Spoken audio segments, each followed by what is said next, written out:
Hello. Sur Kummissarju, Frank Bsajla mill-programm Iswed fuq l-abjad. Qiegħed nirrekordja l-programm u ninformak li qed nirrekordja din it-telefonata. Xtaqt nistaqsik, x'in ir-raġuni li inti rrifjutajt li tiġi fil-programm Iswed fuq l-abjad meta n-nies qegħdin isaqsuk ħafna mistoqsijiet dwar is-sitwazzjoni tal-Korp tal-Pulizija?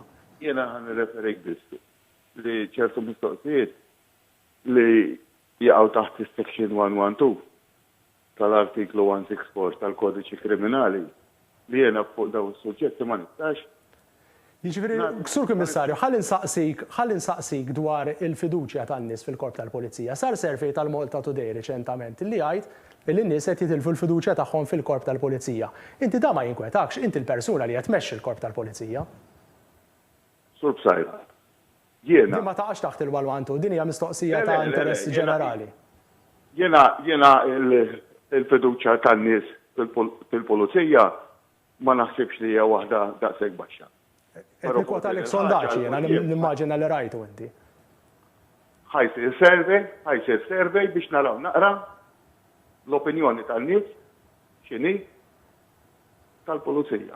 Ħalli nsaqsik mistoqsija oħra, Sur Kummissarju. Xtaqt insaqsik, bħalissa fil-pajjiż sfortunatament għaddejjin minn sensiela ta' atti kriminali, per eżempju diversi karozzi bombi li kellna, ovvjament mhux qed nitolbok tidħol tgħidilna x'għaddej fl-investigazzjoni, nirrispetta li għaddej investigazzjoni. Però n-nies, Sur Kummissarju, huma nkwetati ħafna b'dak li qed iseħħ, u nkwetati li x'kien hawn sensiela ta' karozzi bomba li s'issadu ma tressaq ħadd. X'inhija l-pożizzjoni tal-Korp tal-Pulizija dwar dan? Għax in-nies inkwetati. Jiena nista' nissegurak li qed issir investigazzjoni serja, investigazzjoni intensiva, investigazzjoni minn nies li huma kapaċissimi fuq ta' xogħol, u nisperaw li f'qas iż-żmien ikollu riżultati. L-aħħar mistoqsija li xtaqt insaqsik, x'inhi r-raġuni li inti ma ħadd ebda azzjoni wara li għadda għandek ir-rapport brabta mal-kumpaniji sigriti ta' Konrad Mizzi u Kit Xkembri? Dil-ħaġa ħan nirreferik, nerġa' jkolli nirreferik għall-artiklu 112 Di xi ħaġa ta' interess pubbliku, Sur Kummissarju, n-nies qed jistaqsu dwarha, inti fir-responsabilità li tirrispondi. Ismani, imma ħu paċenzja. Qed nirreferik nerġa' għall-artiklu 112 tal-kapitlu 164. Mhux li biss, li impedini milli nagħti informazzjoni fuq daw it-tip ta' każi. Nistiednek biex tara section tal-liġi li qed nirreferi. Imma naħseb illi tapprezza illi dawn huma mistoqsijiet importanti li qegħdin jagħmlu n-nies. Il-Korp tal-Pulizija bħalissa jinsab taħt sħaba u jiena b'rispett kollu dovut għax għandi kull rispett lejn il-kariga tiegħek bħala Kummissarju tal-Pulizija, b'rispett kollu dovut lejn. In-nies qed jistaqsu l-mistoqsijiet u qed jagħmlu l-swab qegħdin jippuntaw lejk u lejn l-aġir tiegħek, Sur Kummissarju. It-tweġiba, jiena ċans nirrispondi. Mela le. Kif nirrispondik. It-tweġiba jiena ġatajta bil-miktub il-ħamis li għadda l-ġurnalist li ġi isaqsijeli. Jiena nerġa' nirreferik għal dis-section tal-liġi. Kontinuament qed tikkwota dis-section tal-liġi, jgħidilna xi tajt dis-section tal-liġi. Isma' bil-forsi qed nikkwota. Għajdilna xi tajt, ħalli nies jifhmu x'għedha. Nimxi mal-liġi. Għajdilna xi tajt din is-sezzjoni, ħalli nies jifhmu naturalment meta tajt dis-sezzjoni. Artiklu 112 tal-kapitlu 164 tal-liġijiet ta' Malta. L-aħħar mistoqsija ta' bilħaq.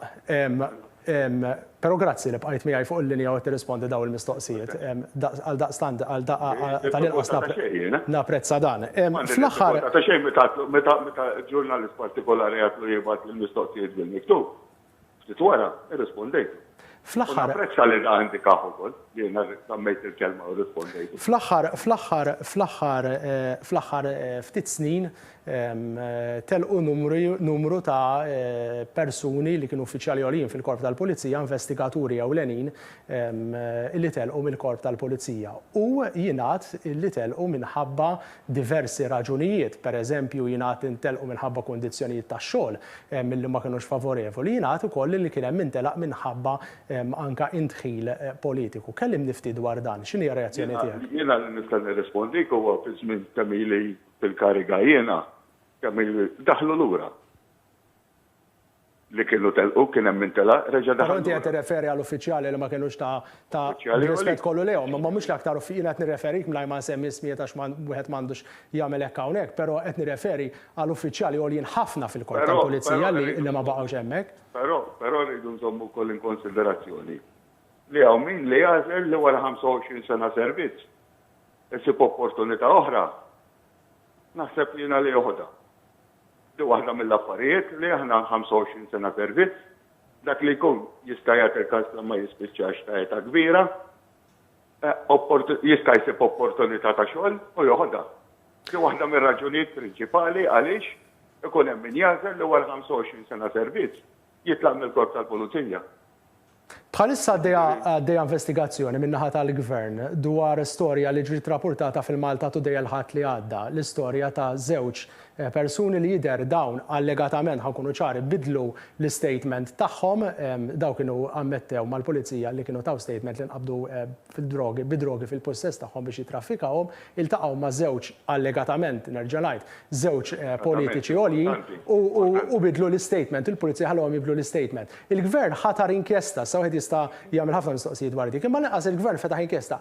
Il-pulizija x'edha tagħmel dwar dan il-każ? Nista' nassigurak li qiegħda ssir investigazzjoni u nassigurak li l-investigazzjoni qiegħda ssir taħt is-supervizjoni diretta tiegħi.